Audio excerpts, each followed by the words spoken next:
Praise the lord. ఈరోజు దేవుడు బలపరచు వాక్యము, యెహోవా జరిగించు ఈ గొప్ప కార్యమును కనిపెట్టుడి. మొదటి సమూయేలు 12వ అధ్యాయం 16వ వచనము.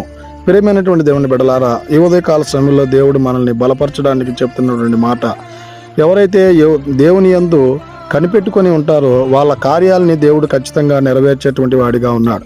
మనం గమనించినట్లయితే ఈ లోకపరముగా ఒక అధికారి దగ్గరికి వెళ్ళి మన కార్యాన్ని జరిగించుకోవడానికి, మన పనిని జరిగించుకోవడానికి మనం ఎలాగైతే కనిపెట్టుకొని ఉంటామో అలాగుననే ఆ యేసుక్రీస్తు ప్రభుల వారి ఎదుట కూడా నువ్వు కనిపెట్టుకొని ఉన్నట్లయితే నీ కార్యాన్ని నెరవేర్చడానికి దేవుడు ఖచ్చితంగా నిన్ను ఆ కార్యము చేసేటువంటి వాడిగా ఉన్నాడు.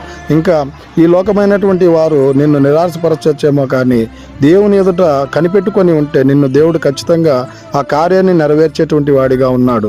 గనుక ఈ దిన వాక్యం ద్వారా దేవుడు మనల్ని బలపరచును గాక. ఆమేన్. God bless you.